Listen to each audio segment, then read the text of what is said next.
Salam sehat dan salam sejahtera bagi calon guru penggerak angkatan 6. Kali ini saya ingin memaparkan tentang jurnal refleksi modul 1.1 Filosofi Pendidikan Ki Hajar Dewantara.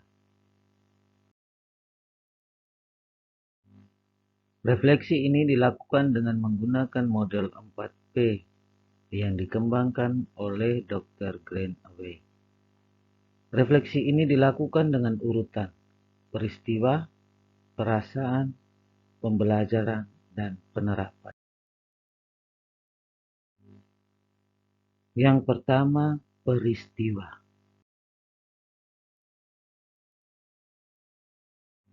Selama ini kedisiplinan kami sebagai guru dan peserta didik sudah mulai menurun dengan berakhirnya karir dari Bapak Ibu guru tamatan sekolah pendidikan guru. Dalam hal ini memasuki masa purna bakti.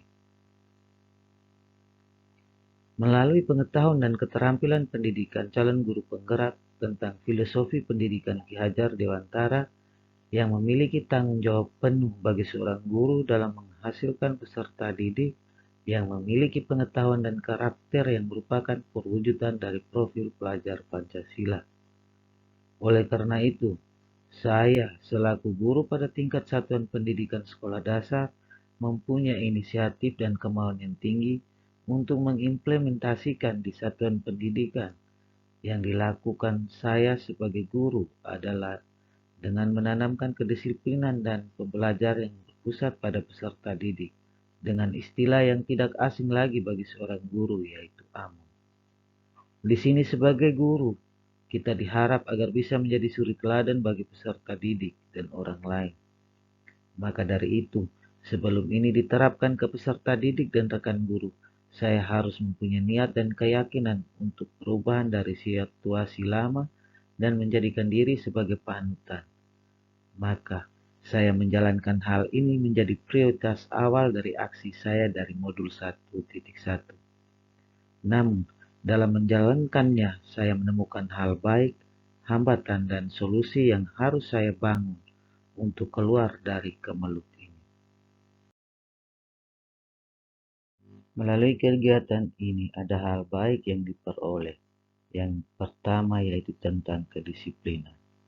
Setelah 1 minggu, ternyata ada perubahan dari peserta didik, yakni mulai konsisten dengan waktu yang disepakati dan ditetapkan melalui peraturan sekolah. Yang kedua yaitu tentang ide atau pendapat. Peserta didik juga dengan leluasa menyampaikan ide atau pendapatnya. Mereka juga menghargai pendapat atau ide dari teman lain. Yang ketiga, kolaborasi dan gotong royong. Mereka juga dapat berkolaborasi dengan teman, menumbuhkan sikap gotong royong dan tanggung jawab.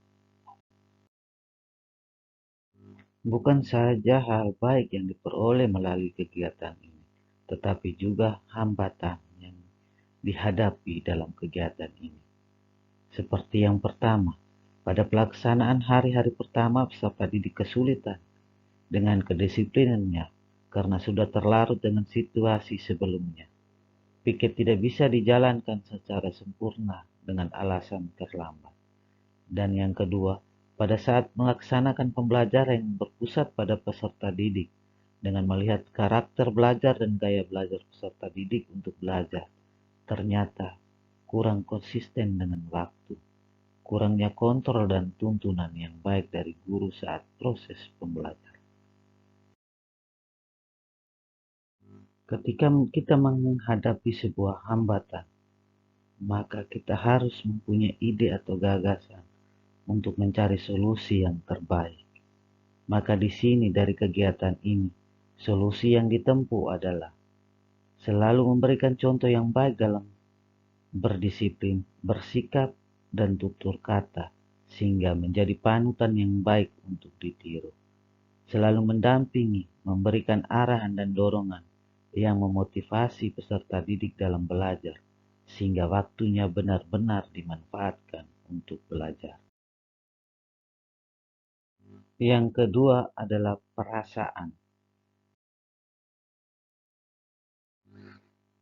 Perasaan yang dialami oleh saya sebelum dan setelah melakukan tindakan ini adalah yang pertama, khawatir. Di sini saya merasa khawatir apakah saya bisa melaksanakan tindakan ini atau hanyalah sebuah rencana. Namun, kekhawatiran itu saya hilangkan dan meyakinkan diri dengan meningkatkan kepercayaan diri, tertarik dan optimis untuk selalu dan ingin memiliki ide atau gagasan untuk suatu perubahan yang lebih baik. Dengan semua tindakan perasaan ini, maka lahirlah rasa kesenangan, kegembiraan, dan bangga karena saya bisa membuat suatu perubahan yang baik. Yang ketiga adalah pembelajaran. Pembelajaran yang diperoleh dari tindakan ini adalah yang pertama, motivasi, niat, kemauan. Yang kedua, inisiatif. Ketiga, percaya diri. Dan yang keempat, kolaborasi. Hal ini yang harus dimiliki seorang guru. Maka pasti ada jalan keluar atau solusi terbaik untuk mengatasi hambatan atau masalah yang dihadapi. Hal ini juga akan membawa perubahan atau hal yang baik dalam diri di lingkungan sekolah dan masyarakat. Bagian keempat yaitu penerapan. Sesuai dengan filosofi pendidikan Ki Hajar Dewantara bahwa seorang guru harus menjadi among dengan menerapkan prinsip pendidikan seperti yang pertama, ingarsa sum tulada, yang artinya di depan. Yang kedua, imagdia manungkarsa, yang artinya di tengah. Dan yang ketiga, tutwuri handayani, yang artinya di belakang. Tiga prinsip penting pendidikan ini yang harus benar-benar saya tanamkan dalam diri saya sebagai seorang guru, terkhusus sebagai seorang calon guru penggerak, sehingga benar-benar menunjukkan profil pelajar Pancasila.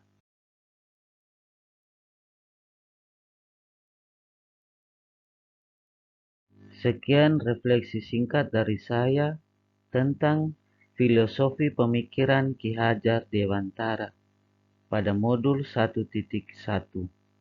Salam sehat dan bahagia. Terima kasih.